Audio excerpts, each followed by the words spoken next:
404040 पर कॉल करिए।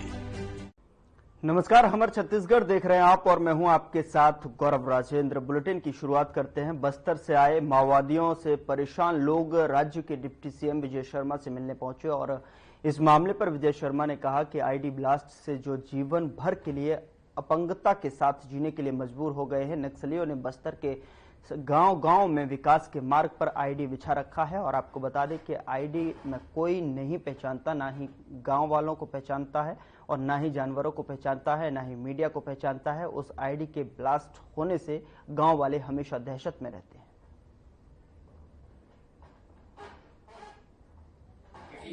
से जो परमानेंटली डिसेबल्ड हो गए, जो जीवन भर के लिए अपंगता के साथ जीने के लिए मजबूर हो गए, नक्सलियों ने बस्तर के गांव-गांव में विकास के मार्ग पर आईईडी बिछा रखा है। और इसी आईईडी में जो आईडी किसी को नहीं पहचानता है, ना ही वो आर्म फोर्सेस को पहचानता है, ना वो जानवरों को पहचानता है, ना गांव वालों को पहचानता है, ना मीडिया कर्मियों को पहचानता है। उस आईडी के ब्लास्ट होने से गांव के लोग अपने गांव में ही दहशत में रहते हैं। अनियंत्रित तौर पर बिना मतलब के ये काम किया जा रहा है, जिसके कारण हजारों लोग परमानेंटली डिसेबल्ड हो गए हैं। किसी का पैर फट गया है, किसी की आंख नहीं दिखती है, किसी का हाथ फट गया है, कोई अन्य ढंग से अपंग हुआ है, चाहे वो आईडी ब्लास्ट हो या नक्सलियों के आक्रमण के कारण। ये सारे लोग आज उठकर खड़े हुए हैं और ये कहना चाहते हैं उन लोगों से जो मानवाधिकार की बात करते हैं और आकर के नक्सलवादियों का समर्थन करते हैं, उन लोगों से कि इनके विषय पर चिंता क्यों न की जाए, इनके विषय पर कोई चर्चा क्यों नहीं करता है, बस्तर के दर्द को क्यों नहीं समझा जाता, बस्तर के लोगों के इस परेशानी पर कब चर्चा होगी। और उन लोगों को इस बात का ताकीद होना चाहिए, इस बात का एहसास होना चाहिए कि अगर सरकार, माननीय विष्णुदेव साई जी की सरकार, माननीय अमित शाह जी के संकल्प से बस्तर से और पूरे छत्तीसगढ़ से, पूरे भारत से नक्सलवाद को समाप्त करने के लिए आगे बढ़ रहे हैं, तो उसमें जबरदस्ती का प्रोपेगेंडा खड़ा करके सुरक्षा बलों के मनोबल को तोड़ने का काम नहीं करना चाहिए। क्या हुआ है नक्सलवाद से बस्तर में, ये सब आपके सामने है। चाहे वो विकास के मार्ग पर हो, चाहे वो व्यक्तिगत जीवन के मार्ग पर हो, ये सब कुछ आपके सामने है। मुझे तो बड़ा ही आश्चर्य है, मैं बहुत अभिभूत हूँ आज सभा करके यहाँ मेरे सरकारी निवास पर भी आए हैं। ये सब तो माननीय राष्ट्रपति महोदय से मिलकर आए हैं, ये तो माननीय केंद्रीय गृह मंत्री जी से मिलकर आए। और मैं आपको ये भी बताना चाहता हूँ कि जेएनयू पर भी जाकर के ये लोग आंदोलन करके आए, डीयू में जाकर आंदोलन करके आए, जंतर मंतर में धरना देकर आए। इन लोगों ने समूचे दिल्ली में पूरी दुनिया के प्रेस के सामने अपनी बात रखी। प्रेस कॉन्फ्रेंस में कोई नेता नहीं खड़ा, ये लोग स्वयं खड़े होकर के इन्होंने अपनी बात रखी। और आज दिल्ली अब ये बात समझने लगा है कि बस्तर का दर्द क्या है, क्या दर्द नक्सलियों ने बस्तर को दिया हुआ है, यह बात नहीं समझ। उधर छत्तीसगढ़ कांग्रेस प्रदेश में न्याय यात्रा निकालने जा रही है, जिसको लेकर कांग्रेस के प्रदेश अध्यक्ष दीपक बैज का बयान सामने आया है। उन्होंने कहा है कि ये यात्रा प्रदेश में लगातार बढ़ते अपराध और महिलाओं के खिलाफ अत्याचार के खिलाफ निकाली जाएगी। उन्होंने साथ ही बताया कि इस न्याय यात्रा में कांग्रेस के तमाम बड़े पदाधिकारी शामिल होंगे।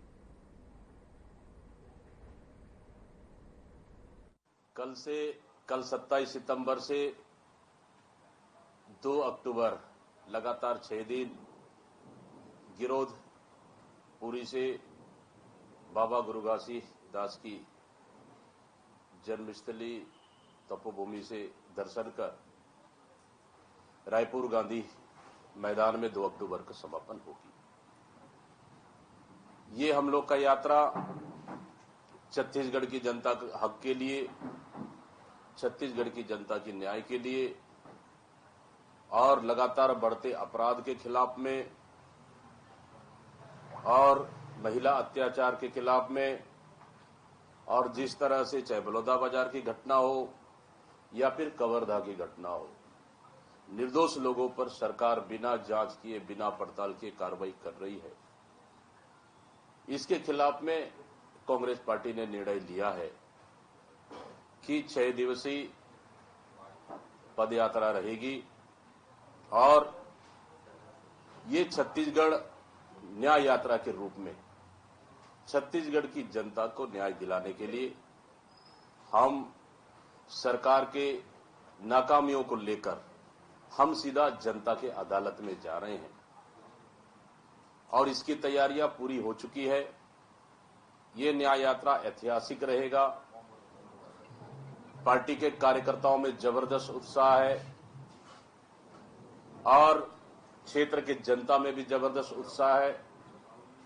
हजारों की तादाद में लगातार यात्रा चलेगी 6 दिन और मैं समझता हूं कि छत्तीसगढ़ के इतिहास में सबसे बेहतर यह न्याय यात्रा रहेगा और हम सरकार की नाकामियों को हम जनता तक आसानी से पहुंचाएंगे।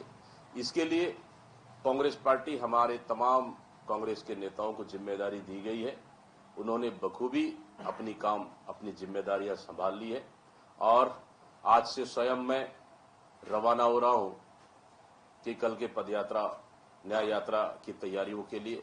आज उसी क्षेत्र में हम लोग का पड़ाव रहेगा। कल सवेरे 9, साढ़े 9 बजे से यात्रा की शुभारंभ करेंगे और ये हमारा छत्तीसगढ़ न्याय यात्रा ऐतिहासिक रहेगा।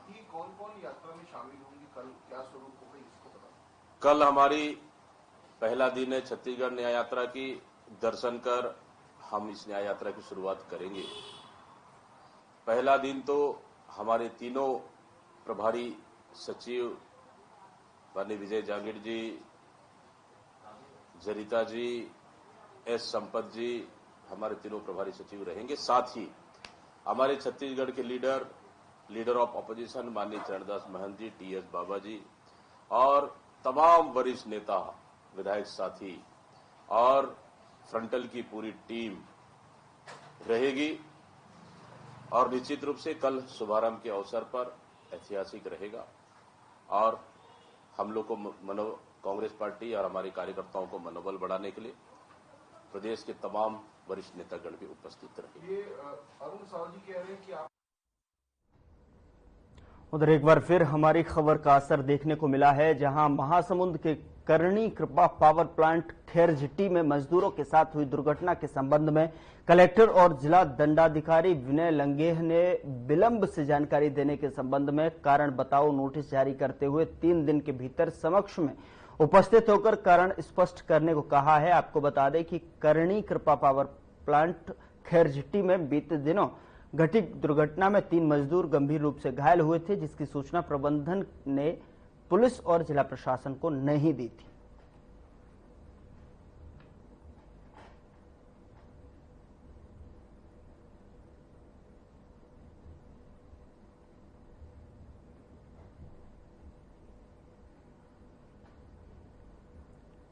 गरियाबंद के घुमरापदर में चल रहे घटनाक्रम का आज 6ठे दिन मामले का निपटारा हुआ है। एसडीएम पंकज डहरे और एसडीपीओपी बाजीराव सिंह के नेतृत्व में अमला घुमरापदर गांव पहुंची और जहां पर डिवीजन स्तर के दोनों अफसर पहली बार पहुंचे थे। दरअसल हमने इस खबर को प्रमुखता से दिखाया, जिसके बाद खबर का असर हुआ है, मामले पर एक्शन लिया गया है। पीड़ित पक्ष ने इलाज में हुए खर्च के वहन करने की मांग, इलाज का सारा खर्च वहन करने की हामी भर दिया है। बीते दिनों देवभोग वेयर हाउस से घुमरापादर राशन दुकान में विभाग की अधिकृत वाहन से राशन छोड़ने आया हुआ था, जिस दौरान चालू ट्रक आगे बढ़ने से बजाय पीछे आकर खड़ी चालक सवार ट्रैक्टर को जोरदार टक्कर मार दी, जिससे चालक बुरी तरह घायल हो गया था।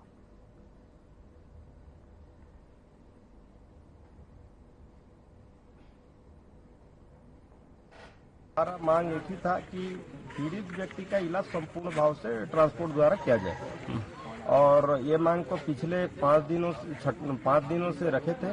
आज 6वां दिन में अनुविभागीय अधिकारी महोदय मैनपुर, अनुविभागीय पुलिस महोदय मैनपुर, पीआई अमलीपदर के समक्ष ये पहल हुआ है कि जो भी पीड़ित व्यक्ति का इलाज के प्रति खर्चा आएगा वो पूरा ट्रांसपोर्ट द्वारा किया जाएगा।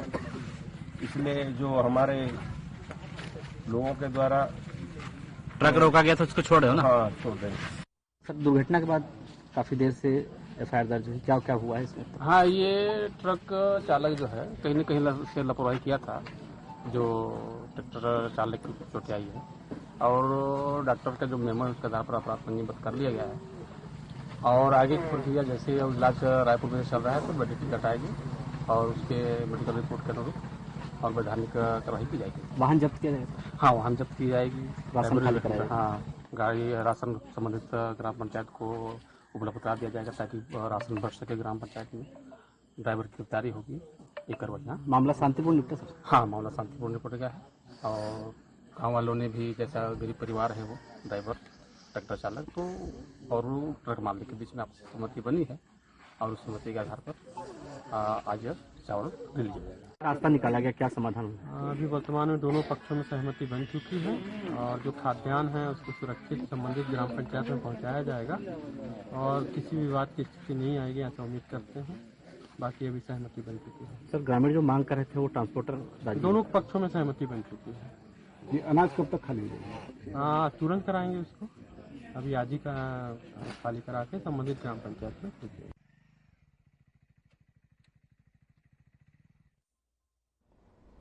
उधर छत्तीसगढ़ के कवर्धा जिले में रेत माफियाओं के हौसले इतने बुलंद हैं कि अब वन विकास निगम की टीम पर भी जानलेवा हमला करने से पीछे नहीं हट रहे हैं। रेत माफिया लगातार रेत का अवैध उत्खनन कर रहे हैं और रेत चोरी रोकने गई वन विकास निगम की टीम पर जानलेवा हमला किया गया है। मामले में वारदात को अंजाम देने के बाद रेत माफिया वहां से फरार हो गए। आपको बता दें कि घटना की सूचना मिलते ही पुलिस मौके पर पहुंची और आरोपियों की तलाश की जा रही है। मोहा के पास कुदुल झोरी नाला है, जहां पे इसे कुछ ग्रामीणों के द्वारा अवैध रेत उत्खनन की सूचना वन विकास निगम के अधिकारियों को मिली थी, जिसमें उसके स्टाफ जो है अवैध रेत उत्खनन रोकने के लिए गए हुए थे, जिसमें वहां लगभग 15 से 20 ग्रामीणों के द्वारा उनके ऊपर हमला कर दिया, जिसमें वन विकास निगम के जो अधिकारी हैं गणेश चंद्र वंशी और अनिल कुर्रे, इनको काफी चोट आई थी, जिनके रिपोर्ट पर थाना कुकदूर में अपराध पंजीबद्ध किया गया है और इसमें शासकीय कार्य में बाधा, बल प्रयोग, जान से मारने की नियत से हमला आदि धाराओं के तहत अपराध पंजीबद्ध किया गया है। आरोपियों की पतासाजी की जा रही है, शीघ्र गिरफ्तार करके उनको जुडिशियल रिमांड पर भेजा जाएगा।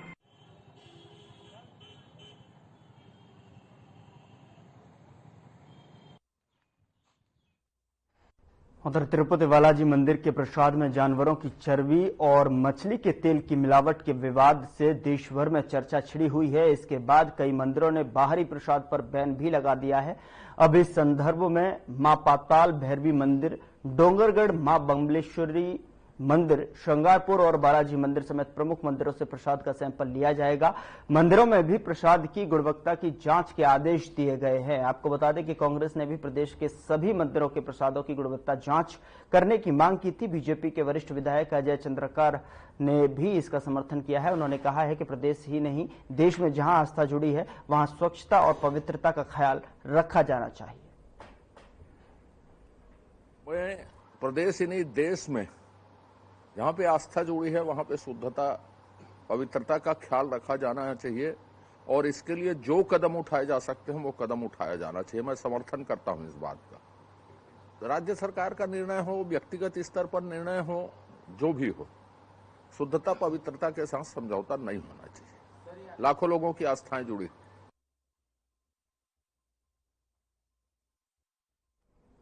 ओरछा विकासखंड के ग्राम बिल्यूलेर निवासी केराम बांस से जो है बनाए घेरे पर जो है काम कर रहे थे, तभी एक बल्ली से उन्हें घायल कर दिया।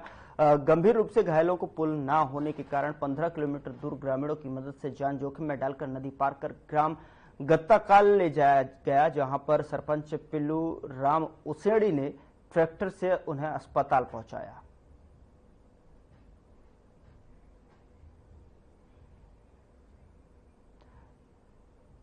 तो ये तस्वीर आपके सामने है कि किस तरीके से जो है आधुनिक भारत में भी कैसे जो लोग घायल को उपचार के लिए पहुंचाने में लगे हुए हैं और एक जो नहर है उसको पार कर जान जोखिम में डालकर उसको अस्पताल खटिया पर मरीज को नदी पार कराते हुए ले जा रहे हैं। तो ये आधुनिक भारत में आज भी इस तरीके की तस्वीरें सामने निकल कर आ रही हैं। जो कि सरकार के सैकड़ों दावे यहां पर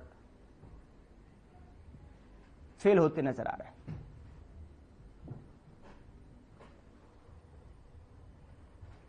उधर कांकेर में 2 कार दुर्घटनाग्रस्त हो गई हैं। सूत्रों के अनुसार 2 कार वाहन चालकों के बीच रेस का मामला बताया जा रहा है, जहां तेज रफ्तार के चलते दोनों कार वाहन चालक कार की गति को नियंत्रित नहीं कर पाए और दोनों वाहन दुर्घटनाग्रस्त हो गए। हालांकि पुलिस ने अभी तक इस बात की पुष्टि नहीं की है। दोनों कार में लगभग 10 लोग सवार थे, जिसमें 6 लोगों को गंभीर चोटें आई हैं, जिन्हें जिला अस्पताल में भर्ती कराया गया है। वहीं बाईपास में आए दिन दुर्घटना होती रहती है, जिसकी जानकारी जिला प्रशासन को दी जा चुकी है। उसके बाद भी प्रशासन की तरफ से दुर्घटनाओं को रोकने के लिए अभी तक कोई ठोस कदम नहीं उठाए गए।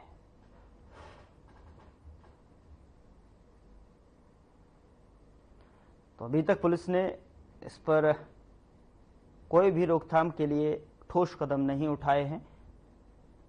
तो 2 वाहन जिस तरीके से दुर्घटनाग्रस्त हुए हैं उसकी एक तस्वीर आपके सामने टेलीविजन स्क्रीन पर आप देख सकते हैं। लेकिन ये पूरा मामला रेस से जुड़ा हुआ बताया जा रहा है और दोनों ही कारों में अगर बात की जाए तो 10 लोग सवार होने की यहाँ पर बात कही जा रही है, जिसमें से 6 लोगों को गंभीर चोटें भी आई हैं।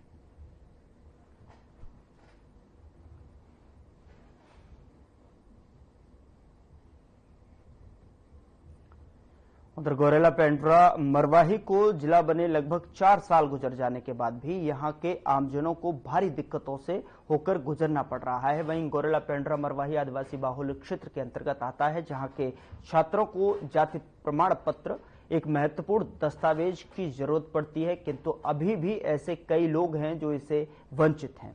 पूरा मामला मरवाही जनपद पंचायत के दूरस्थ अंचल ग्राम पंचायत पंडरी का है, जहां धनुहार समुदाय के लगभग 20 से 25 परिवार के लोगों का जाति प्रमाण पत्र अब तक नहीं बन पाया है, जिसके कारण वहां रहने वाले परिवारों के बच्चों को शासकीय योजनाओं का लाभ नहीं मिल पा रहा है।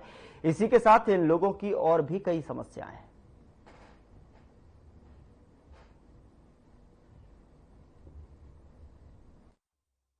जाति वगैरह बना है आप लोग? नहीं बना है। जाति नहीं बना है? नहीं बना है। अच्छा, निवास वगैरह? नहीं। आय? नहीं बना है। नहीं बना है। और कोई अधिकारी कर्मचारी आते हैं यहाँ? नहीं आते हैं भैया। और पानी वानी की समस्या भैया? बाहर से लाते हैं भैया, उसे मांग करते हैं बाहर नाका से। पीने के लिए भी बाहर से लाते हैं? पीने के लिए बाहर से लाते हैं खेत से। हाँ। और रोड बना है भैया? नहीं बना है भैया। बच्चों का पढ़ाई लिखाई कैसे करवाते हैं भैया बिना प्रमाण पत्र का? नहीं भाई नहीं बना है भैया जाति प्रमाण पत्र। तो नहीं, बच्चों को कैसे पढ़ाते हैं आप लोग? कोई पढ़ने नहीं होता है तो कहाँ मांगते हैं मिसल। जाति प्रमाण पत्र मांगते हैं, मिसल मांगते हैं, तो हाँ। जाति प्रमाण पत्र नहीं बन पाया है ना? नहीं बन पाया है। छोटी, आपका जाति प्रमाण पत्र बना है आप लोगों का? नहीं बना है। तो आप लोग पढ़ाई लिखाई कैसे करते हैं अपना? जाति प्रमाण मांगते हैं तो नहीं बना है। नहीं बना है तो नहीं दे पाते हैं जी। अच्छा, तो आगे का पढ़ाई आप लोग कैसे करेंगे? छाड़ देंगे। अच्छा, नहीं कर पाएंगे पढ़ाई आगे का? अच्छा, कौन सी कक्षा में है? 9वीं। कहाँ पढ़ती है? जाति प्रमाण पत्र को लेके बहुत सारे ग्राम पंचायतों से मामला सामने आ रहा है, उस पर क्या कहना चाहेंगे? जी, अभी तक जो मेरे को जानकारी है कि मिसल के आधार पे जो है आदिवासी समाज का जो है जाति प्रमाण पत्र बन रहा है। अगर किसी के पास जो है 1950 से पहले का कोई दस्तावेज है उसके आधार पे भी बनता है, और ओबीसी के लिए जो है 1984 से पहले का कोई दस्तावेज, इस प्रकार से इसमें व्यवस्था बना हुआ है। तो मुझे लगता है कि अधिकतर लोगों का बन रहा है। सर, एक ग्राम पंचायत पंडरी का मामला है, वहाँ के छात्र छात्राओं को जाति प्रमाण पत्र को लेके काफी समस्याओं का सामना करना पड़ता है। क्या कुछ मामला है सर? आपके माध्यम से भी जानकारी प्राप्त हो रही है कि वहाँ पे जाति प्रमाण पत्र के संबंध में समस्या है करके विकासखंड शिक्षा अधिकारी और सभी संयुक्त समन्वयकों को बैठक लेकर के जाति प्रमाण पत्र की सरली की प्रक्रिया के बारे में अवगत करा दिया गया है। जिस बालक के पास 1950 के पूर्व का दस्तावेज नहीं है, ऐसे इनके लिए ग्राम सभा का प्रावधान। उधर बस्तर शांति समिति के बैनर तले छत्तीसगढ़ से निकलकर दिल्ली की यात्रा पर गए 50 से अधिक नक्सल पीड़ित बस्तरवासी अब रायपुर लौट चुके हैं। इसको लेकर पीड़ितों ने राजधानी रायपुर के प्रेस क्लब में प्रेस कॉन्फ्रेंस की और अपनी दिल्ली यात्रा के बारे में विस्तृत जानकारी दी। उन्होंने बताया कि दिल्ली में हम पीड़ितों ने राष्ट्रपति से लेकर केंद्रीय गृह मंत्री तक अपनी पीड़ा सुनाई और बस्तर की वास्तविक स्थिति से उन्हें अवगत कराया। इसके अलावा पीड़ित बस्तरवासी जेएनयू और दिल्ली यूनिवर्सिटी के कैंपस में भी पहुंचे, जहां उन्होंने वहां पढ़ने वाले विद्यार्थियों से संवाद किया और नक्सलियों के साथ साथ उनके शहरी समर्थकों को भी ललकारा। इसके साथ ही पीड़ितों ने बताया कि दिल्ली पहुंचने के बाद उन्होंने सबसे पहले 19 सितंबर को जंतर मंतर में मौन विरोध प्रदर्शन किया और इसके प्रदर्शन के दौरान पीड़ितों ने बस्तर में शांति स्थापित करने की मांग की।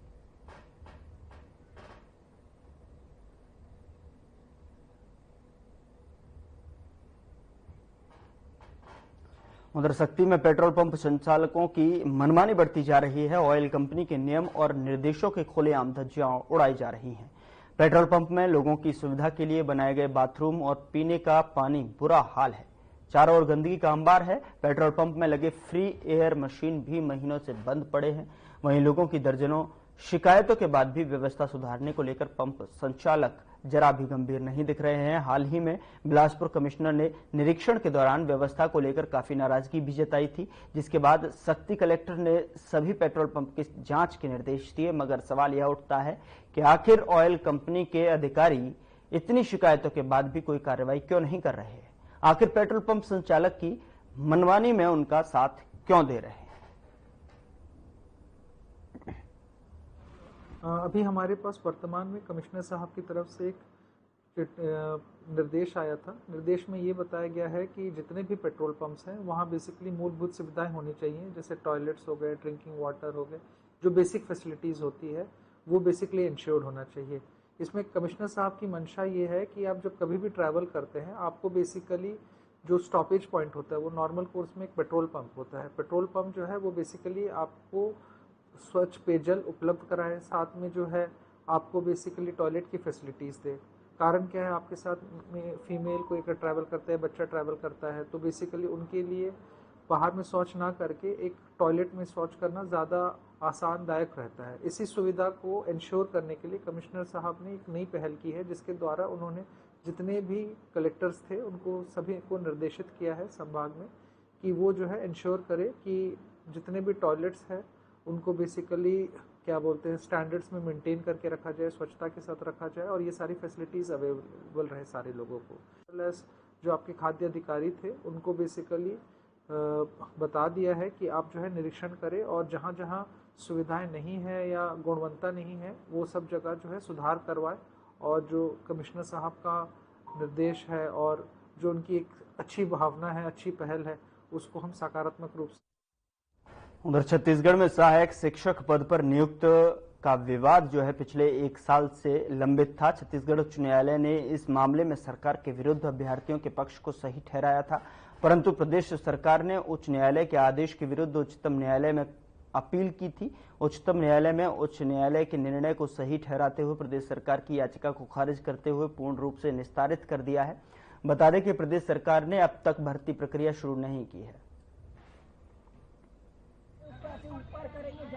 मेरा नाम शिखा है। मैं कोरबा से आज यहाँ रायगढ़ न्याय रैली में शामिल होने आई हूँ और यहाँ मैं कोरबा से ही नहीं, यहाँ प्रदेश के हमारे जगह जगह से लोग आए हैं अपने लिए न्याय की मांग करने के लिए। हम यहाँ रायगढ़ में कलेक्टर जी को ज्ञापन दिए हैं कि वो हमारी बात माननीय मुख्यमंत्री तक पहुँचाए और हमें जल्दी से जल्दी नियुक्ति और न्याय दिलाने की बात करें। क्या मांग है सर? हमारी मांग है कि हाई कोर्ट और सुप्रीम कोर्ट ने जो ऑर्डर दिया है उसका हमारा शासन से इतना ही कहना है कि उस ऑर्डर को हमारी शासन फॉलो करे। संविधान ने सभी को एक बराबर हक अधिकार दिए हैं। हमारा हक अधिकार जब संविधान ने और कोर्ट ने दे दिया है तो क्यों सरकार हमारे लिए इतना देरी कर रही है? हम लोगों ने हाई कोर्ट में लड़ाई लड़ी, 2 अप्रैल को हमारा आ गया जजमेंट। उसके बाद ने सरकार का बीएड का पक्ष लेते हुए वहां सुप्रीम कोर्ट में एसएलपी लगाई। वो भी एसएलपी कब लगाई? जब उनका समय पूरा हो गया, आचार संहिता का बहाना बनाया। उसके बाद कहा कि जब हमारी एसएलपी लगी है सुप्रीम कोर्ट में, बृजमोहन जी ने कहा कि जैसे ही वहां का ऑर्डर आएगा एसएलपी में सुप्रीम कोर्ट में, हम तुरंत ही आप लोगों की नियुक्ति कर देंगे। अब एसएलपी लगे और एसएलपी वहां लगने के बाद खारिज हुए। लगभग हम लोग को 15 से 20 दिन हो गए हैं। हम सड़कों पे घूम रहे हैं, भटक रहे हैं, अपनी नियुक्ति के लिए गुहार लगा रहे हैं।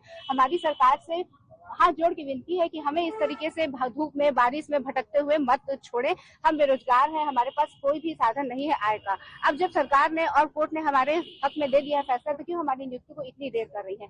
सभी को हक है, सभी को अधिकार है। हमने अपने हक की लड़ाई कोर्ट में लड़ी, सुप्रीम कोर्ट में, हाई कोर्ट में, आज हम जीत के खड़े हो गए हैं। उसके बाद हमारी नियुक्ति में देर क्यों होती है? हम विभाग जाते हैं तो विभाग में बोला जाता है कि सरकार हमें आदेशित करेगी तो हम तुरंत नियुक्ति कर देंगे। तो सरकार से जानना है कि क्यों हमारी नियुक्ति में इतनी देरी हो रही है। दोनों कोर्ट के ऑर्डर आगे, क्या कोर्ट बड़ा है कि न्यायालय बड़ा है? न्यायालय ने हमारे हक में ऑर्डर दे दिया है, तो क्यों सरकार इतना समय लगा रही है हमें अपनी हमारी नियुक्ति और हमारे अधिकार से प्रपोषित करने के लिए? ये समय इतना देर हो गया है सर, हमारी हाथ जोड़ के नियुक्ति की जल्दी से जल्दी हमको नियुक्ति दें। अगर ये और ढील ढवाला होता है तो अगली आपकी रणनीति क्या रहेगी? हमारी रणनीति सर ऐसे ही रहेगी, हम बिल्कुल शांत और चुप नहीं बैठने वाले हैं। जब तक नियुक्ति नहीं लेंगे तब तक हमारे में कोई सुस्ती नहीं होगी। हम इसके बाद रायपुर भी जाएंगे, रायपुर में अनशन में बैठेंगे, आमरण अनशन में बैठेंगे, और अगर सरकार को नहीं देना है तो बता दे, हम मृत्यु दंड दे दे हमें। आज दिनांक 25/9/2024 को डीएड जो डिप्लोमा है उसके धारक कुछ कर्मचारीगण मेरे पास ज्ञापन देने के लिए उपस्थित हुए। ज्ञापन में उनका विषय था कि माननीय न्यायालय के किसी एक निर्णय का संदर्भ उन्होंने दिया हुआ है कि उस निर्णय के तारतम्य में आवश्यक कार्रवाइयां जो हैं शासन स्तर से वो उसकी मांग कर रहे हैं, उसे किए जाने का। साथ में एक निर्वाचन आयोग के लिए भी उन्होंने पत्र प्रेषित किया है कि निर्वाचन ड्यूटी से हमें मुक्त रखा जाए, इस बाबत उनके द्वारा एक ज्ञापन प्रस्तुत किया गया है। दोनों ज्ञापनों को मेरे द्वारा प्राप्त किया गया है और प्राप्त करने के उपरांत में वरिष्ठ अधिकारियों के संज्ञान में लाकर, चूंकि शासन स्तर के विषय हैं वो दोनों, तो हम लोग उसे शासन स्तर पर आवश्यक। सर क्या कारण है जो इनका मामला इतना डिले किया जा रहा है या हो रहा है? उसे एक बार मैं चूंकि आज प्रथम बार ज्ञापन है तो अध्ययन कर लेता हूँ ज्ञापन का।